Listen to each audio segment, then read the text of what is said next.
The Razor Ruddock Racing Syndicate. What's this about?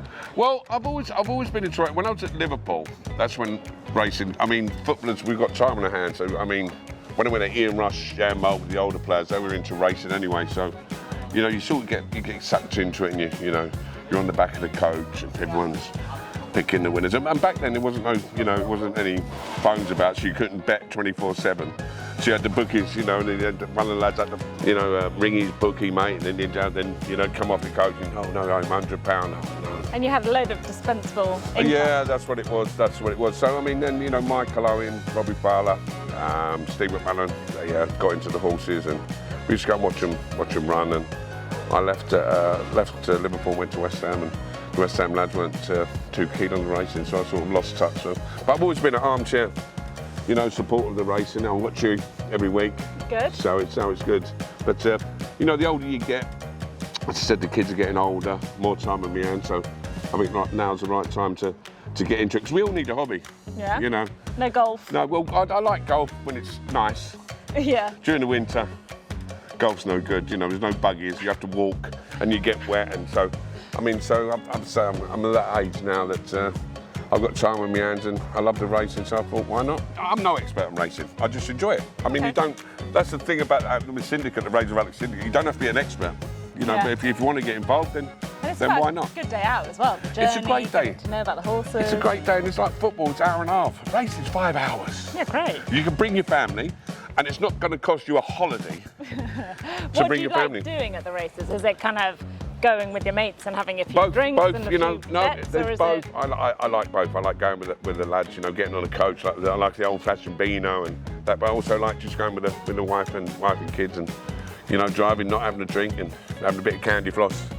The kids are entertaining watching. So I think kids when they don't realise, when they get actually next to the rails, as a kid, when the horses run past them, I mean, the kids are like unbelievable. They cannot believe how close they are. These beasts, they don't understand how big, strong, and noisy these beasts are. When the hooves hit the ground, it's a great experience. So many of them. It's a great experience for everybody. Great experience for everybody. Yeah. So that's why I'm going to enjoy. Okay, and so just fill me in a bit, because I'm ignorant on the football front. Yes. Wait, what did I read? Google told me 17th hardest footballer I have been voted the 17th. Football? The 17th toughest, 17th toughest footballer. People say you must be proud. I'm not proud. I'd rather be the 17th best.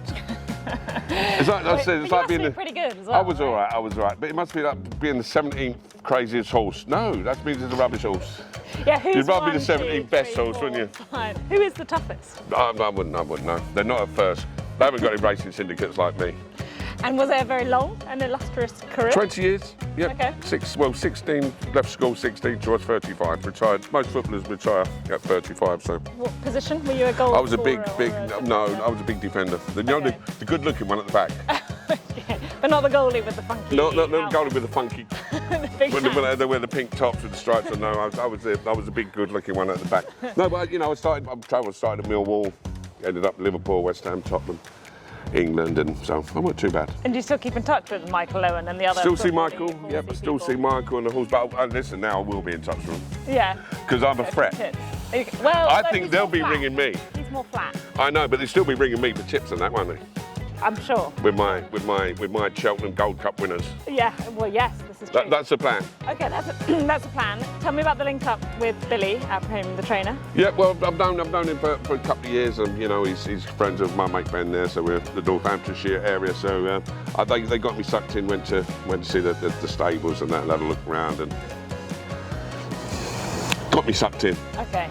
I will be there. Part of the selection. I'm going to be over. Well, I doubt they'll ask me for my expertise. What do you look for? I think, I'd like the one that's trying to kick someone on, a bit like that. I think I'd go for that.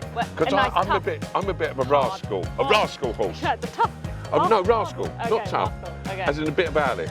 Yeah, a bit of character is always good. I think a bit of character, especially in a. If you're going for a female horse, you want one with a bit of. I think a bit of character, because I don't think I want a horse that just looks, walks around. And, I want a bit of come on. Yeah. Yeah. Okay. In the horse racing game, is it jumpers big? Would you want a big? Yeah, I mean, probably we'll ask Billy a bit more about this, but yes and no. I think if you're looking for one that's going to progress and become a steeplechaser, then I think they do need a bit of size and scope about them. But then again, I don't think you want them too heavy because you've always got that thing of like, you've got to get around. A bit like me playing 90 minutes. That was a bit like me playing 90 minutes. Yeah, and because they're jumping and landing and all the pressure on their joints and their tendons and their bones and all of that. So we're looking for a jump. Looking for a jumper. I'm looking for a jumper. So anyone out there's got a cheap jumper, give me a shout.